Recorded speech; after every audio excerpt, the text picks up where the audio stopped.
Very rarely are you ever given 55 minutes to speak. That's pretty rare. A lot of times, boy, 30 minutes, maybe 40 is a long time, but I'm glad that we're able to spend some time because, we're kicking off the VBS. So there's some things we've got to kind of talk about in general that we will discuss, and then we'll get into the, I guess you could say, the topic proper that I was given or assigned. And I would recommend, if you have your Bibles, be flipping over into the book of Joshua. Get over in there and let's get that found. And while you're turning there, I want you to think about this. And I'm going to ask for input. Probably won't be able to hear you on here, but I'll repeat it. But I want to make sure this is a class. I want to make sure we do not get the quiet banner. Okay? I want to make sure of that. I want to make sure that you guys are participating. But turn to Joshua 14 as we're thinking. And think about this. Biblically speaking, what do mountains mean? What can you think of? Some of the things maybe that stories you've heard in the past. What does the idea of mountains mean? Anybody? What do you think of when you think of mountains? In the Bible. Where God abides. Sinai. It's actually one of those things, and as far as places go, we can probably name more mountains than we can just about anywhere else as far as something like that. Mountains were kind of popular, and it's where God was a lot of times. They would go and receive the instruction there, right? Okay? What else? What else might mountains have meant to you through the Bible? Security. It's one that we don't often think about. Go sometime and look. When Saul was after David, he would go into some cities and it would cause him problems, wouldn't he? And whenever somebody would tell on him and give his location, what would he do? He would run into the mountains, wouldn't he? He'd run there to hide. There was a security there. There was a safety there. And the thing is you think about all these things that we've talked about even so far. Those are all going to come into play this week as we look at this idea of the moving mountains and the unity to do so and the strength and those types of things. Anything else you can think of about mountains? Strength. And the strength, I think sometimes we think about when thinking about mountains is it's going to take a lot of strength, as it were, to maybe conquer or go over those types of things. Yeah. What else? Neat stuff. It was a place of safety because the Jews were told when Jerusalem would be destroyed, the Christians are told to flee to the mountains. Flee to the mountains. Yeah. That's one of the things we talked about, David fleeing there. That's where actually, like you said, they're in AD 70. That's what they were given in the Gospels there, to go into the mountains. Yeah. What about go ahead, what you got? I was going to say, usually a mountain won't be moved or removed. They would end up boring through it if they needed a tunnel or a passage to get through it. It's just too big and mighty to move the whole thing. So it's kind of interesting. I don't know what you call it. There's kind of an encompassing idea there. There is strength in the mountain. There is power in the mountain. There is a certain physical, I guess you could say, intimidation of a mountain. That helps us a little bit with our studies this week, just to be honest with you. There was a time that it was actually very much so a blessing, wasn't it? Imagine you were floating along and had been for quite some time with a whole bunch of animals in an ark. And then all of a sudden one day you kind of go, and you hit the top of the mountain. Would that have been a relief? I mean, I would think so, because you began to realize that this part is about over. Yeah. Well, our particular topic is found in Joshua 14, is the phrase that we're going to look at. It's going to kick all this kind of off. Look at, with me, this idea, this statement, this verse, in verse 12. It simply says, "Now therefore give me this mountain, whereof the Lord spake in that day. For thou heardest in that day how the Anakims were there, and that the cities were great and fenced. If so be the Lord will be with me, then I shall be able to drive them out, as the Lord said. Now, this idea that Caleb makes mention of is something that we're going to look at the context of this and see all the things that are involved here. There is a statement made. Now, I want you to think about all the things that we mentioned. The security and all of the safety and God being there and refuge and some of those types of things and the physical intimidation and all of that stuff and anything else that you might come up with. And imagine having the confidence of Caleb to say, give me this mountain. Give me this mountain. You know, we don't like, and if you go back, and we will here in just a moment, and look at some of the things that are being said, he was speaking to a man of God, right? I mean, quite literally, he was speaking to God. And you go back, and we could do a study on, you know, they spoke differently in the Old Testament than we do. You know, a lot of times when we pray kind of meek and mild and those types of things. If it be possible and all of these types of things that we kind of, you know, it's almost like we're maybe a little bit afraid to ask. Notice what Caleb did here. He said, now give me this mountain. And then he goes on and he says, you know, if so the Lord will be with me, I can do this. But you have this idea of a mountain being given. And he mentions here how it says, whereof the Lord spake in that day. Well, let's go back, just rewind since you're already there in Joshua 14. Let's read verse 6. It says, then the children of Judah came unto Joshua in Gilgal, and Caleb, the son of, and I'm going to butcher these names, Jephunneh, the Kenizzite, said unto him, thou knowest the thing that the Lord said unto Moses, the man of God, concerning me and thee in Kadesh Barnea. And it says, 40 years old was I when Moses, the servant of the Lord, sent me from Kadesh Barnea to espy out the land, and I brought him word again as it was in mine heart. Nevertheless, my brethren that went up with me made the heart of the people melt, but I wholly followed the Lord. And Moses sware on that day, saying, surely the land whereon thy feet have trodden shall be thine inheritance, and thy children's forever, because thou hast wholly followed the Lord my God. Now we can read about this, and we will actually go over, and we will look at some of the reading in Numbers a little bit later. But think about this with me. We don't have to. We're familiar enough with the Bible. We understand. We know this story. They were sent as spies into a land. And here we're given some very good information. How old was he? He was 40. He was 40. Now, we don't have to think very long. We don't have to reason a lot because we understand how the story, there was, well, he and Joshua, they went. What did they do? They came back and said, yeah, we can do this. The other 10 said, no, we can't. And we're going to read those verses in just a few moments. But then there was a wandering. As a matter of fact, it goes on and it says, if you go down through this and well, see verse 10 with me. And now, behold, the Lord hath kept me alive, as he said, these 45 years, even since the Lord spake this word unto Moses, while the children of Israel wandered in the wilderness. And now, lo, I am this day 85 years old. Now, that changes things a little bit. Remember, up here we said he was 40. And what would he have said at 40?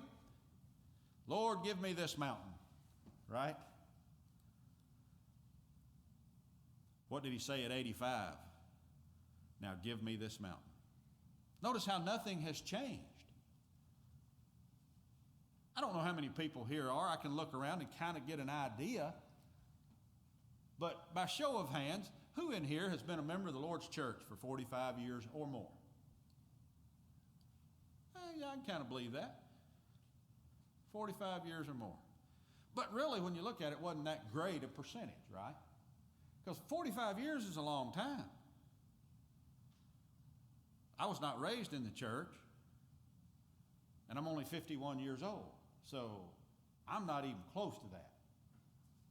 So you see how after 45 years, if we're not careful, and some of you, and I speak to older folks all the time been a member of the church and maybe feel like they're not as useful and those types of things, it's hard for them to keep that same idea of being, as it were, able to take that mountain. But here you see Caleb. What's he saying? Now give me this mountain. Even at 85 years old. Yeah, they lived to be a little older and stuff back then, but it was still 45 years. And imagine all that he had seen, both good and bad. Let's read some of these other verses. Let's go back into Numbers. Let's go back over there. We were talking about that. Numbers chapter 14. It's kind of interesting. There's one of those little, I guess you could say, cheat sheets that you could use. It's in Joshua 14. You can go back into Numbers chapter 14. Let's just read a few verses back over there. Verse 24. It says, "But my servant Caleb, because he had another spirit with him, and hath followed me fully, him will I bring into the land whereunto he went, and his seed shall possess it." Now we could get into, and it's kind of an interesting study, because a lot of people, they'll read that he had another spirit with him. Now granted, notice it's not a capital S spirit, it's a small s spirit. I think we can kind of understand a little bit here by what we're looking at with Caleb and the attitude and things that he have. There are some people that everything is just negative, right? Have you ever met some of those people? That just everything that happens in life, they're just negative. Then there are those other people that it's just like everything, no matter how bad it is or good it is, it's just everything's good. They have that great spirit about them. And the Bible talks about some of those things, and how you've got those that had the fallen countenance and those whose countenance was high and all of that type of stuff. We could talk about those things, but whatever it was, Caleb, it was noticed not only by all those around him, but it was inspired by the hand of God through the inspiration of the Holy Spirit that we know that he had a spirit that was different than most people. That helps me. That helps me to know that, because I can see that even long ago, in a time that we can't understand, I'll be as honest as I can be. I can't understand the idea of the conquest and all that of the Old Testament, because that's not what we do and deal with. We can read about it and maybe we can get a sense of it, but as far as being able, but I do know what it takes. And here's something that if you get nothing else out of the lesson, it takes a different spirit about you to follow the Lord wholly for 45 years. Or really any amount of time, just to be honest with you. But in this case, we're using the idea of 45 years. You have to have a different spirit about you.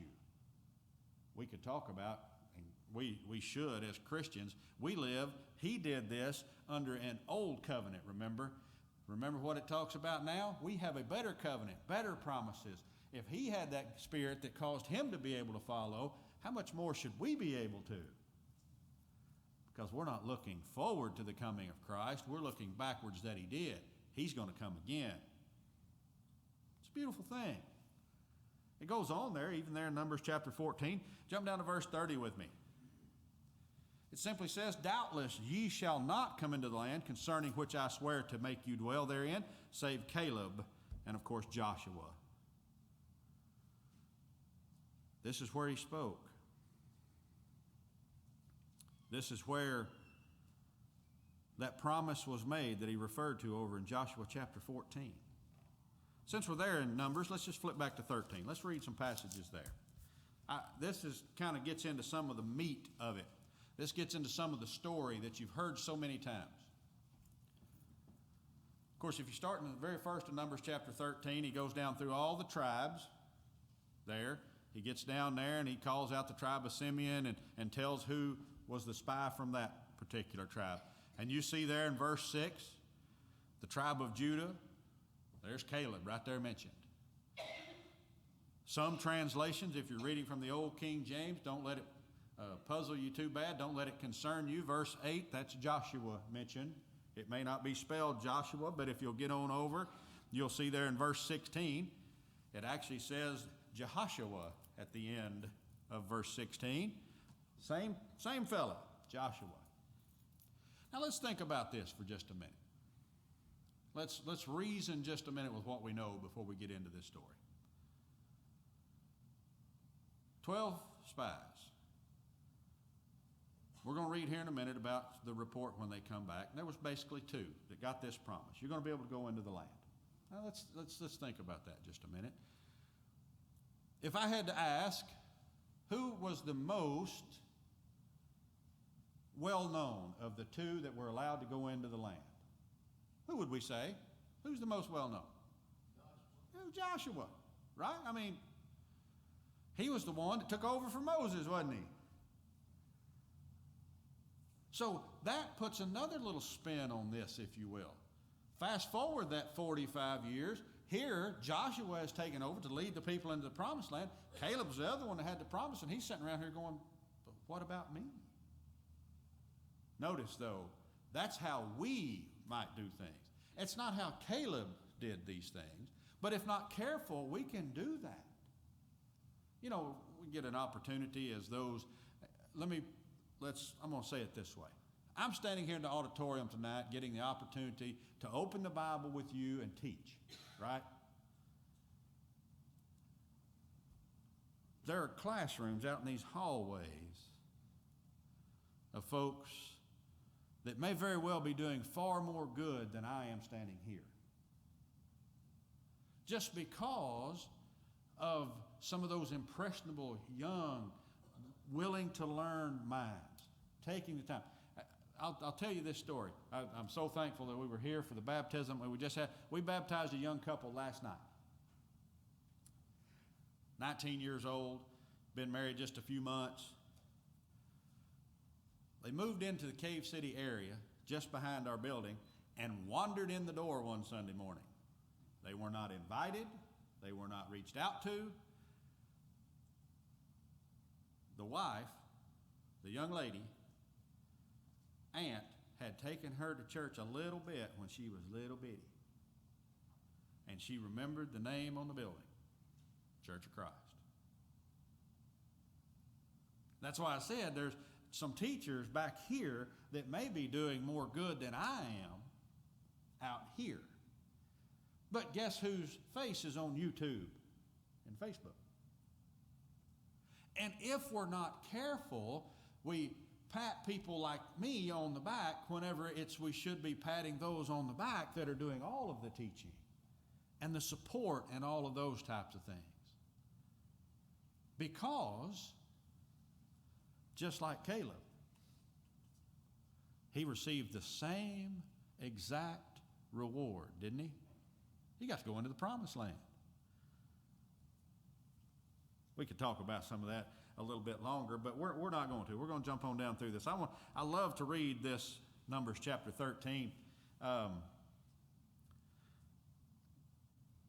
We read a while ago, it talked about how he was going to get to take the land where he had laid his foot, where he had trod, okay? Let's do some reading. Let's start in verse 21 with me. We don't read these verses because there again, I'm going to read through some names and stuff and they're going to be wrong, but you can see them. Verse 21, so they went up and searched the land from the wilderness of Zin unto Rehob, as men came to Hamath.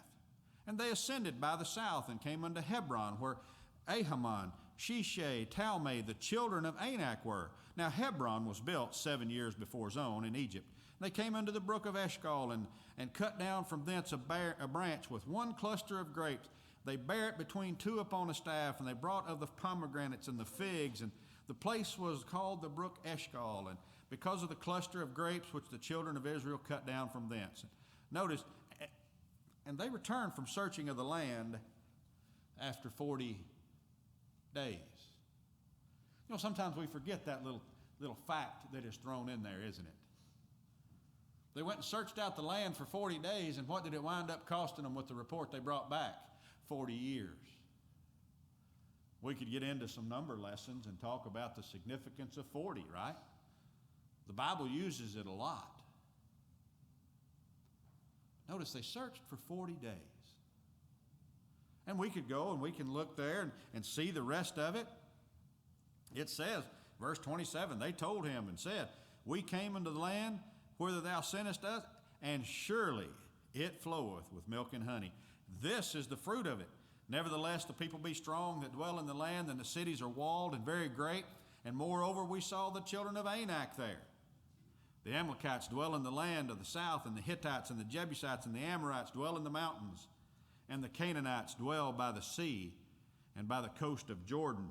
Notice, yep, it's everything you said it was going to be. It's everything you said it was going to be. Look at this cluster of grapes. Now, I've seen some big clusters of grapes before, but to put it on a stick and carry it between two men, that's a bunch of grapes.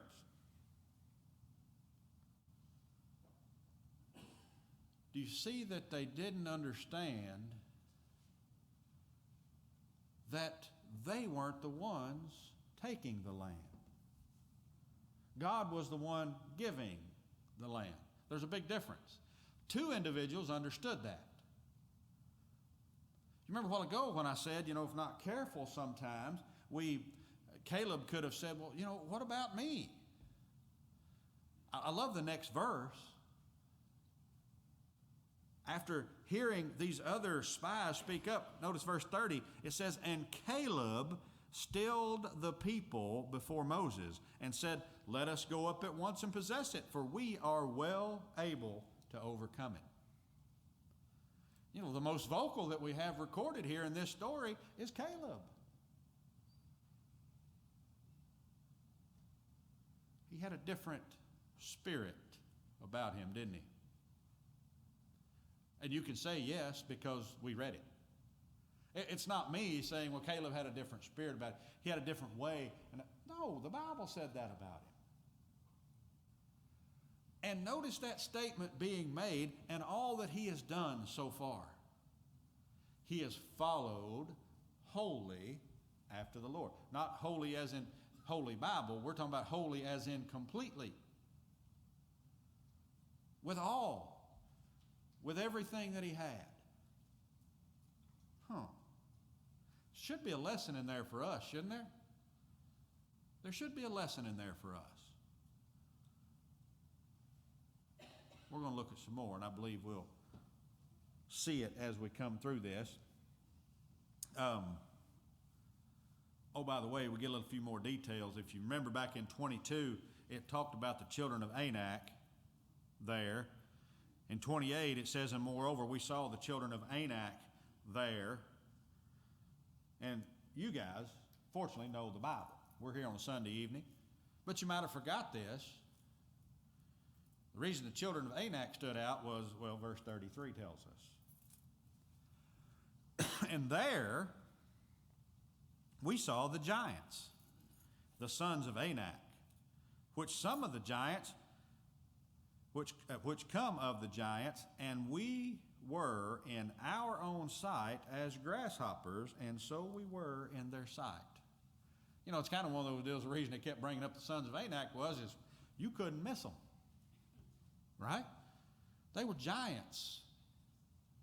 They were big people.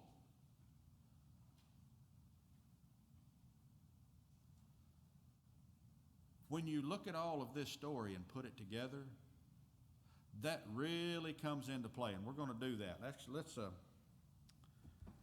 Let's actually flip back over there. Let's go back over into Joshua chapter 14. I want us to go ahead and do this now. While it's fresh on our minds, we're going to go back and we're going to start there in verse 12 and kind of finish up some thought. What did he say now? Our reading that has to do with this particular topics this week in verse 12. Now therefore give me this mountain, whereof the Lord spake in that day. For thou heardest in that day how the Anakims were there, and that the cities were great and fenced. If so be the Lord will be with me, then I shall be able to drive them out, as the Lord said. And Joshua blessed him, and gave unto Caleb the son of Jephunneh Hebron for an inheritance.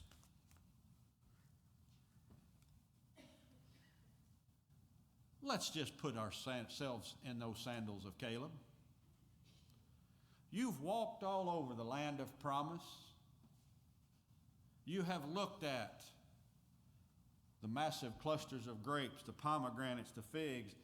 It flows with milk and honey as was promised.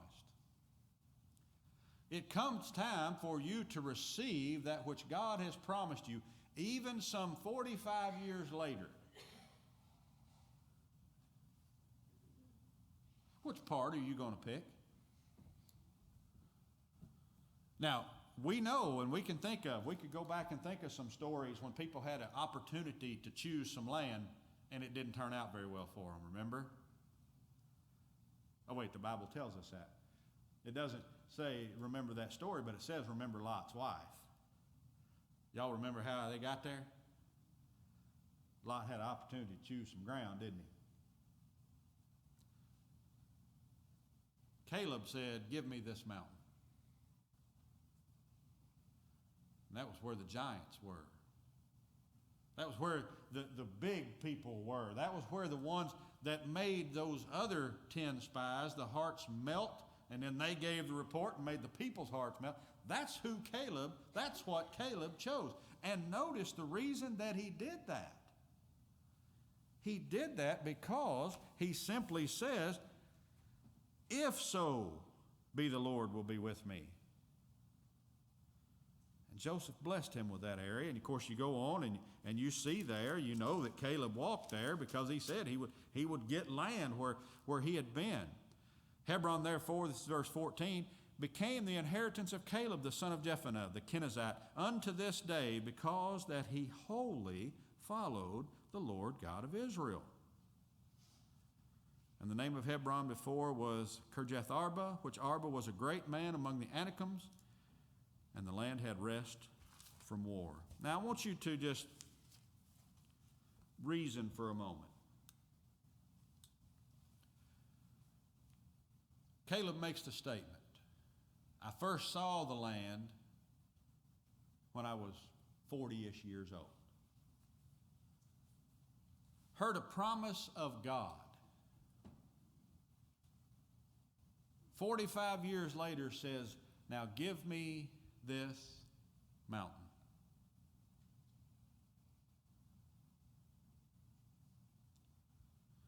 I want you to reason in your own mind, in your own life. It's going to be hard to do because I tried to do this and really couldn't come up with it. What's the hardest gift you've ever been given? Now see, that sounds even funny, doesn't it? When you even say it. What's the hardest gift you've ever been given? And it's not the way our mind works. Because, even today, what do people talk about with salvation and things like that? Oh, it's a free gift. It was all paid on the cross and all of those types of things. And there's some validity in ways of making some of those statements. But quite possibly, we tonight got to witness the hardest gift that has ever been given with a young man being baptized into Christ. Because guess what? Conquering the mountain has only begun. And Terry Joe prayed for that. I hope y'all heard that as he was praying up here, right? I think of it like this. Go back and read that beloved story that we all like. Since we've been talking a little bit about Joshua, and it may come up a little bit later in the week, Joshua and the Battle of Jericho. Read how that story starts. God says, look, I have given you the city. I can only imagine when Joshua looked over there and all the walls were still standing. People today, and it's unfortunate that it's that way, they hear something about being a gift from God and they think everything is just automatically done for them.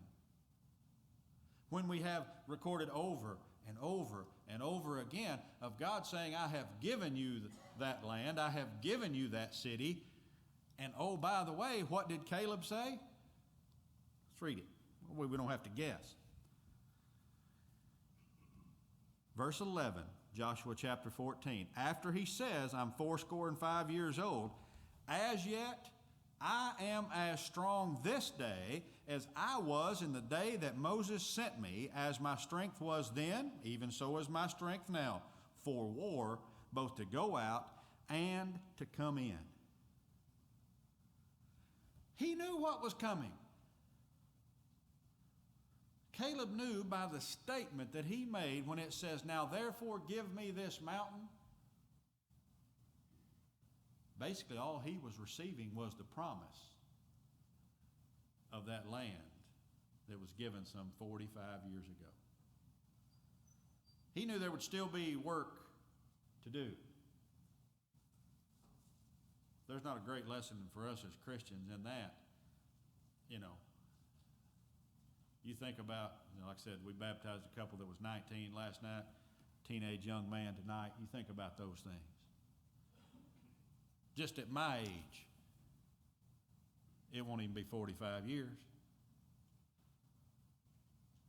I know, you know, he prayed for it.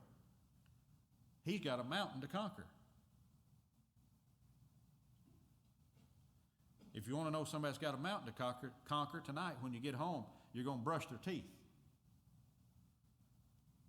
It doesn't matter if you've already been a Christian for 45 years. And can we make the statement, however many years since you received that promise, I am as strong now as I was when the promise was made. Ooh. That's hard, isn't it? That's hard. Because, you think about it. I'm fortunate I get to talk to lots of older folks. They say, well, my health is not good. This is not good. Maybe lose a spouse and financial situations change and lots of different things like that.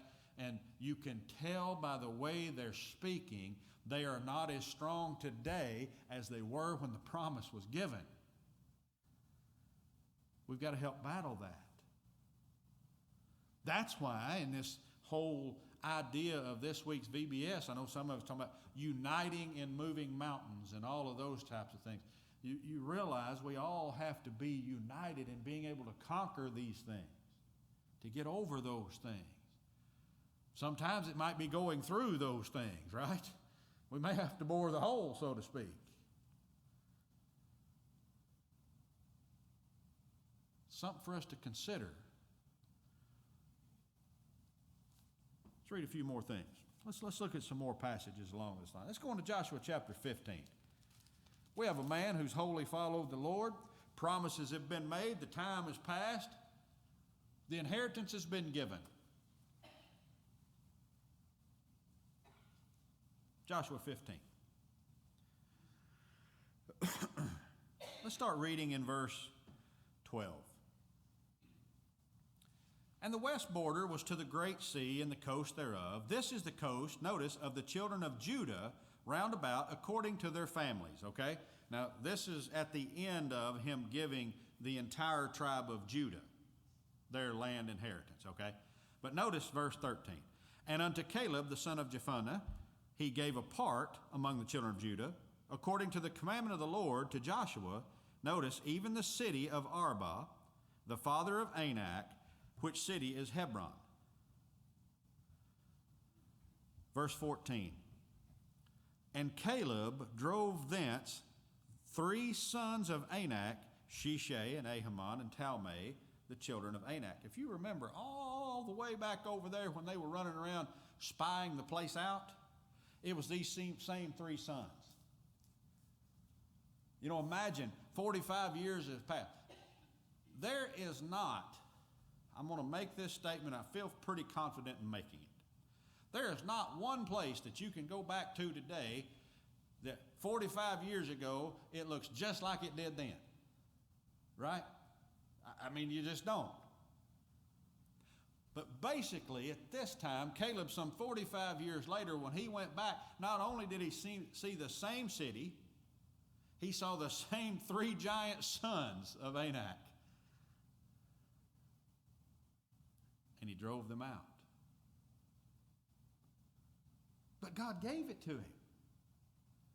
God should have handled that. That's the mentality of people if we're not careful today, right?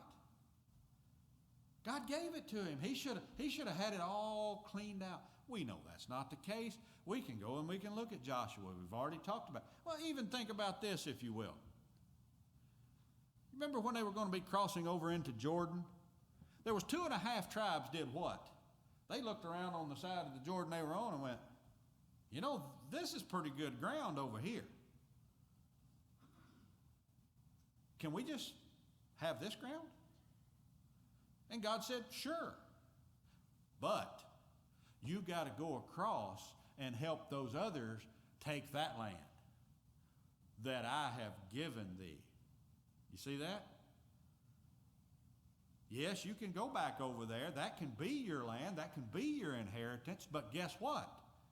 You've got to go help take the land that I have given. These Old Testament stories like this, and honestly, we don't have a lot written about Caleb. We've read actually most of what is written about Caleb.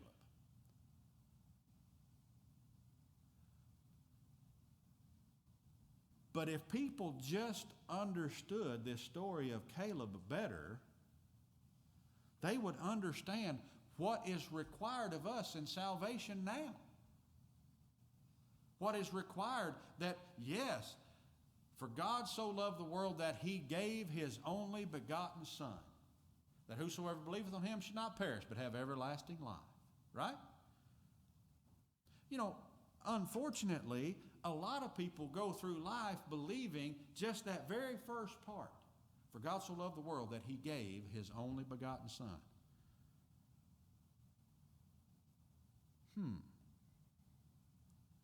Well, if he gave it, the mentality of a lot of people, I shouldn't even have to believe it. He loved the world.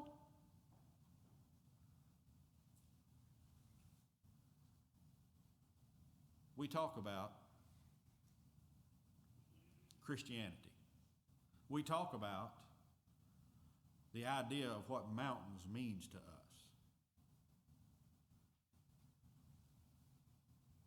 But I don't think we oftentimes think about the greatest mountain we could ever conquer is this life as a Christian. To be able to hear, well done, thou good and faithful servant. I think of it like this.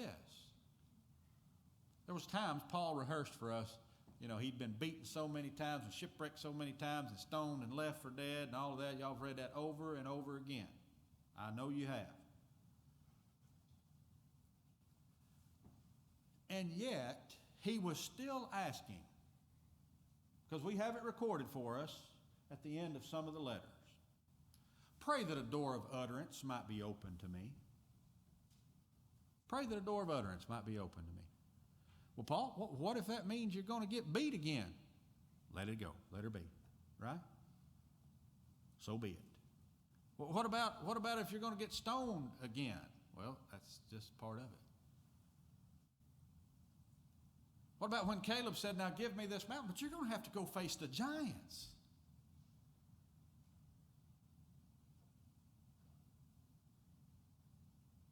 I don't know. We don't deal with a lot of giants now. I've been around some basketball players that were 7 feet tall, 7 feet something. If you're 7 feet something, you're tall. Okay, I don't care. There's no other way to cut it. And you realize and recognize those people are tall. These people were probably much bigger than that. It's intimidating a little bit, right?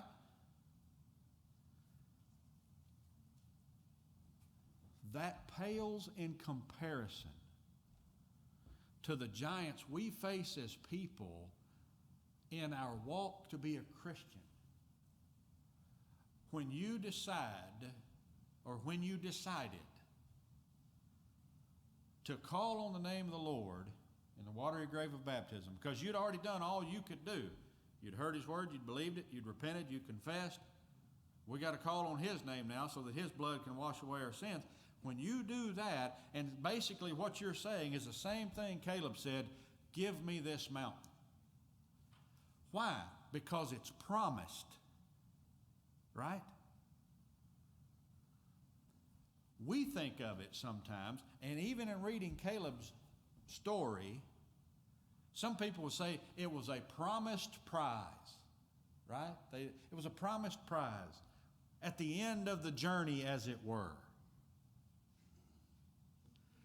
I don't like that line of thinking,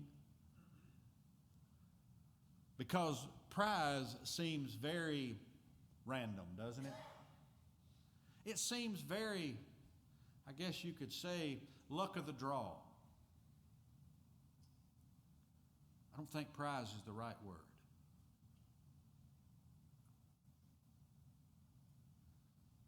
Caleb understood that when he returned from setting foot in Hebron, walking the land and seeing all that was there, coming back and giving the report,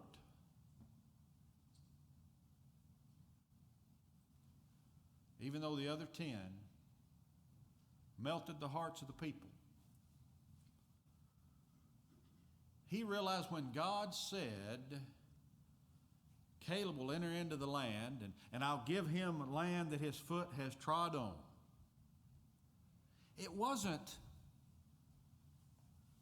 a promised prize. At that moment, it was a promised possession. He considered it from that day his. You know how we know that? He carried through 45 years living faithful, wholly, completely to God. Now, I hope y'all caught the math in that, right? He was 40 when it happened. They wandered for 40, so they had been in the land even sometime. A lot of people, whenever they've got a possession and they get there, they're like, okay, where's my stuff? Right? I made it. Where's my stuff? We're about 5 years into this, and Caleb's going, now give me this mountain. Because 45 years earlier, God had promised it, and he counted it as a possession, not a prize, not something that he had won. He counted it as a possession. What do you do with the things that you value the most, your most valuable possessions? What do you do? We're going to open it back up, make sure everybody's awake. What do you do with your most valuable possession?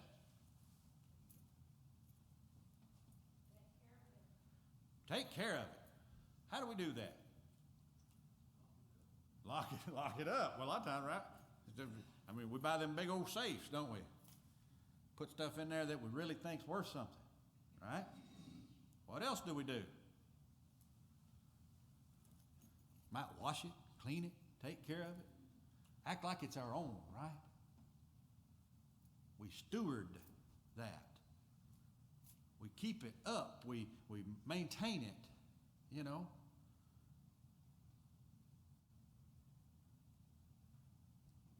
Caleb understood from the day the promise was made that it was his possession. I'm going to tell on myself just a little bit right here.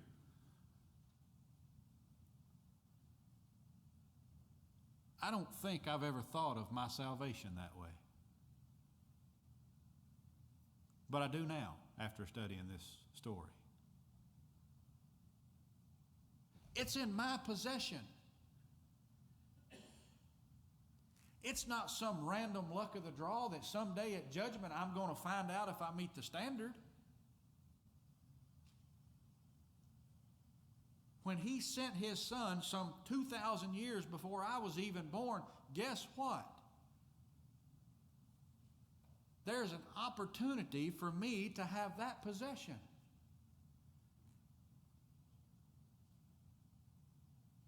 When I dated a Christian young lady for 4 years, was married to her for almost a year, and finally got it through my thick head that I needed to be a Christian, I don't think, no, I can't even say that. I know I didn't take it on as now that is my possession. Heaven is mine.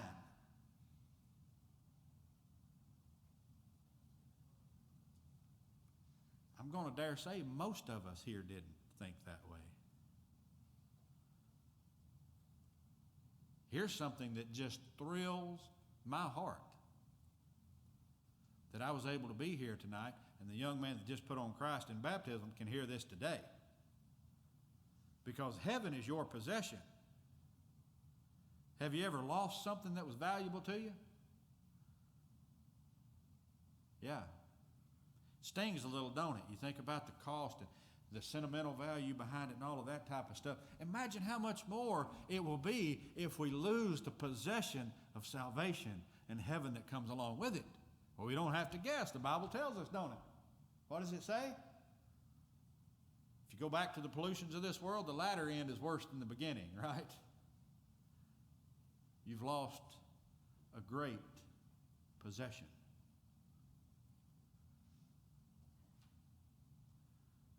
This is hard, I'm telling you. Because we don't think about the idea of salvation in heaven being a possession. We can't see it, we can't hold it, we can't touch it, we can't feel it. Caleb had saw this mountain once. 45 years ago. Now give me this mountain. I can take it.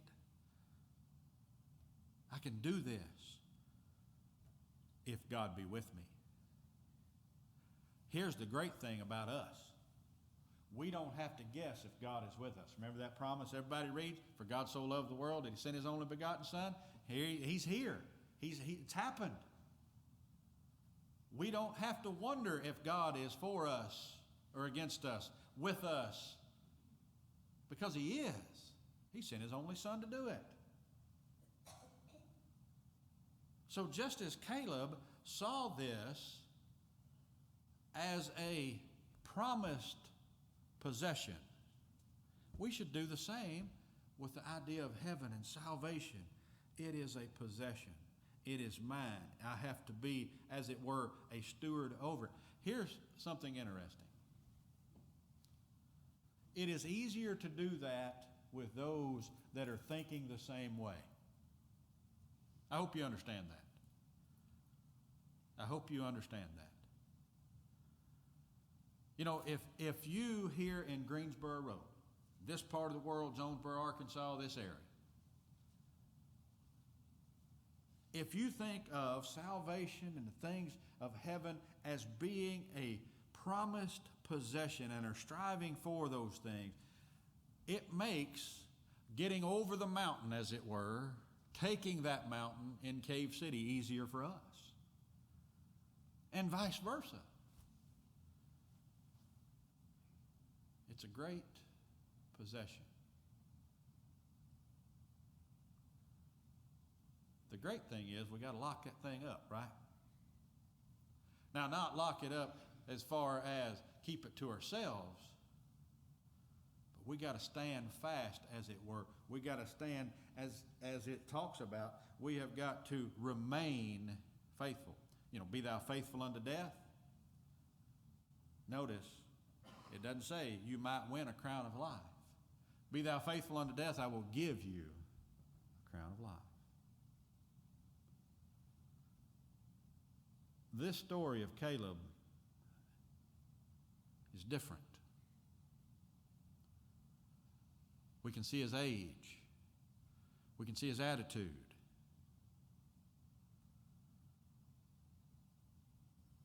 But probably the greatest thing is we can see that he understands what it means to have the greatest possession. He could look at and he could physically see a mountain, right? Terry Joe's going to offer an invitation after a while. And I'm going to tell you, there is a possession that you cannot imagine what it looks like. But all those things, now I want you, here's how I want us to end this. You remember all those things that we mentioned that mountains represent? Heaven is a greater representation of all of those things. There's greater protection and safety and refuge and all of those things in heaven than any mountain that we could speak of.